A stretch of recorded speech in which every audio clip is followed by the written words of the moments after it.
इस केस को कंक्लूड करना है। इस केस को ये अभी गलत है, ये सही है, ये इन्वेस्टिगेशन पेंडिंग है। इसको कंक्लूड करने के लिए राणा साहब की स्टेटमेंट जरूरी है। पंजाब हुकूमत का कितना दबाव है आप लोगों? सर कोई दबाव नहीं है, इतना ही दबाव है जितना इधर से, कोई दबाव नहीं। हमने सिर्फ इसको कंक्लूड करना है। अब देखिए 19 का मुकदमा है तो हमारे पार्ट में पेंडिंग पड़ा है। राणा साहब गुनाहगार है, बेगुनाह, वो बात की बात है। स्टेटमेंट उनका आएगा तो हम आगे चलाएंगे। तो क्या तरीकाकार है कि अगर वो आपको स्टेटमेंट अपनी रिटर्न जो आपने इल्ज़ाम है उन पे वो रिटर्न अगर आपको दे दें अपना मौके बजरिया कौंसल, तो आप उसको काबिल कबूल करेंगे? लीगल प्रोसीजर में इंक्वायरी स्टेज पे तो बजरिया काउंसिल है, लेकिन FIR चूंकि हो चुकी है तो इन पर्सन होना ज़रूरी है। जैसे बेल में ना इन पर्सन पेश होना ज़रूरी होता है। इन पर्सन पेश होंगे तो फिर आगे बेल कोर्ट आगे एक्सटेंड करती है, कोर्ट देखती है, वेरीफाई करती है। हम तो इस हद तक भी जाने के लिए तैयार हैं कि राणा साहब की उधर से जाके स्टेटमेंट हम ले लें, लेकिन वो चूँकि वारंट एक ज़रूरी है। अभी हमें सर ये पुलिस अगर अकोमोडेट करती है, हमारी आमद रवानगी करके हमें राणा साहब के पास भेज दें, हम राणा साहब का स्टेटमेट लेते हैं और उससे एविडेंस लेते हैं, और हम केस को अगर उनका नहीं ऑफेंस बनता, वो नहीं वाकई वो इनोसेंट है, तो हम क्लोज कर देते। लेकिन उधर तक जाने नहीं दिया जा रहा। अब ऐसे हम चले जाएं, हमें आगे एंट्री नहीं मिलेगी। हमें एंट्री, हम सिर्फ एंट्री के लिए रिक्वेस्ट किए जा रहे हैं आज इतने दिनों।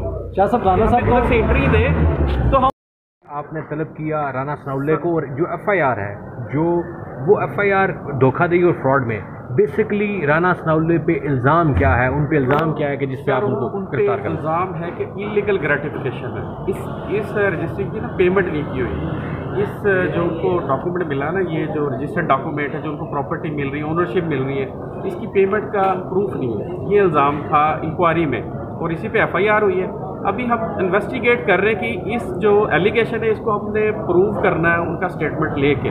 बर्डन ऑफ प्रूफ चूँकि राणा साहब पे है, तो राणा साहब ने प्रूव करना है कि मेरे पास ये पेमेंट का प्रूफ है, ये चीज़ें हैं। वो हमें स्टेटमेंट देंगे, पेमेंट का प्रूफ देंगे, तो चीज़ें जस्टिफाइड है, वरना वो जो एलिगेशन है वो स्टैंड कर। एंटी करप्शन किया उन्हें सर, एंटी करप्शन को काफ़ी दफ़ा तलब किया, समन की बाकायदा हमने एग्जीक्यूशन भी करवाई है उनके जाके ना इंटीरियर मिनिस्ट्री में समर भी रिसीव हुआ है, और जिसने रिसीव किया उसका भी स्टेटमेंट। इन्वेस्टिगेशन में बंदा गिल्टी हो जाता है। अभी जो हमारे पास अवेलेबल जो एलिगेशंस हैं उसमें राणा साहब ने स्टेटमेंट देना है, हमने उसको डिफेंस का एक प्रॉपर मौका दिया है, तो वो मौके से वो आके हमें स्टेटमेंट देते हैं, तो फिर हम इसको शाह साहब आप आगे आप क्या राणा साहब आगे तो मेरा वापस जाना जा रहे हैं? आपने सर इश्तिहारी के लिए हमने मूव किया था, लेकिन कोर्ट एग्री नहीं किया। कोर्ट ने कहा दोबारा अटैम्प्ट करें, तो आज कोर्ट की डायरेक्शन में हमने दोबारा अटैम्प्ट की है उसके अरेस्ट के लिए। और अरेस्ट के लिए या हम मूव करते हैं उधर स्पीकर के लिए, या इंटीरियर मिनिस्ट्री में, या कमिश्नर के लिए भी हम मूव करते हैं कोई भी मूवमेंट, तो हमने मुतल्लिका थाने में पहले आमद रवानगी करनी होती है। हमारा पहला स्टेप ही यही है। आमद रवानगी के बाद हमने आगे जाना है कि हमने स्पीकर के पास जाना है, या हमने इंटीरियर मिनिस्टर के पास जाना है, या हमने कमिश्नर के पास जाना है। वरना अगर उसके बगैर हम करते ना एंट्री अपनी आमद रवानगी के बाद, तो वो तो वही हो जाएगा जैसे मैडम शरीफ ज़ारी के साथ हुआ था कि ये किडनैपिंग है। तो हम उस एक्ट से बचने के लिए कि हमारे ऊपर दोबारा किडनैपिंग का ना इल्ज़ाम लगे, या हमारे ऊपर इलीगल कोई इल्ज़ाम ना लगे, उसके लिए हम ये सारी। शाह साहब एक आम सा एक जो है वो रुझान पाया जा रहा है कि आप लोग सियासी, लेकिन अब नेक्स्ट कितने में क्या होगी? अथॉरिटी से हम इंस्ट्रक्शंस लेके अपने बॉस से, डीजी साहब से लेके फिर जो मूवमेंट करेंगे, क्योंकि ये तो अभी कोर्ट की कंप्लाइंस कर रहे हैं ना। अभी हम अथॉरिटी को बताएंगे कि ये इश्यूज़ हैं, तो जैसे वो गाइड करें। लेकिन सर दूसरा ये बताएं कि जैसे इस्लामाबाद पुलिस ने कहा कि जो रूल जिस तरीके से उसको फॉलो करें, और फिर अपने वजारत दाखिला ने भी सवाल से आपको सर वजारत दाखिला या रूल्स या किसी प्रोविंस में इंटर होने के लिए उस मुतल्लिका थाने में रपट रूल नाम से में एंट्री करनी है। फिर हमने एंट्री करके आगे हमने अगर स्पीकर साहब को रिक्वेस्ट करनी है या वजारत दाखिला को करनी, तो उसके थ्रू ही जाना थाने की एंट्री के बाद, वरना तो वो कहेंगे किडनैपिंग है।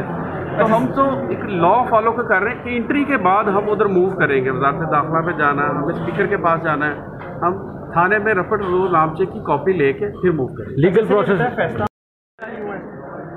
हाँ जी, फ्रेश कोर्ट की डायरेक्शंस जारी हुई, रॉन्ट नहीं, फ्रेश डायरेक्शंस जारी हुई है कि ये इनको ना कंप्लाई करें। शाह साहब इस्लामाबाद पुलिस कह रही है कि आप लोग गलत बयानी कर रहे हैं, आप लोग रिकॉर्ड, यही रिकॉर्ड है जो मैं उधर सारा यही रिकॉर्ड है जो हमारे हाथ में सुबह से यही उधर लेके जा रहे हैं, यही कोर्ट को दे रहे हैं। कोर्ट आपके सामने वो ऑनरेबल कोर्ट जो है वो कह रही है कि अभी प्रोसीड नहीं करना, क्योंकि इन्वेस्टिगेशन का जो हेड होता है ना सर, वो एरिया मजिस्ट्रेट होता है।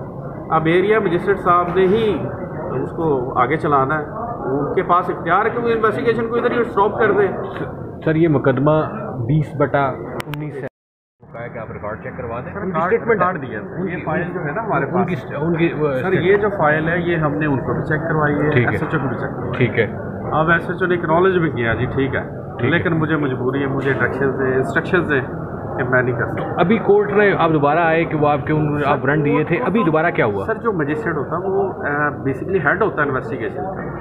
अभी उनसे कोर्ट से हमने यही रिक्वेस्ट की, सर ये हमारे साथ सलूक हुआ है, उन्होंने हमें हमारा जो वारंट है आपका वो कंप्लाई नहीं किया, हमें रफड़ रोज़ नामचे की एंट्री नहीं करने दी, तो हम आपको रिपोर्ट करने आ गए कि सर वो नहीं थी, क्योंकि हमारी टीम आई हुई है सारी लाहौर से, तो हमने लाहौर मूव करना है, हम रिपोर्ट जस्ट आपकी कंप्लाइंस होगी है तो हम वापस जाते हैं। अब नेक्स्ट था चूँकि FIR में भी फैसलाबाद है और जो रजिस्ट्री लगी है उसके ऊपर भी फैसलाबाद लिखा हुआ है, तो फैसलाबाद का इसलिए एड्रेस उधर ऐड है, लेकिन चूँकि अभी हमें इन्वेस्टिगेशन में भी पता है और आज की रिक्वेस्ट में जो जज साहब को हमने की है उसमें हमने लिख दिया कि वो अभी प्रेजेंट वो इंटीरियर मिनिस्टर इस्लामाबाद है, तो अभी कोर्ट ने भी अपने वारंट में लिखा है कि आप अभी उनके ऑफिस के लिए या उनकी रेजिडेंस के लिए मूव करें।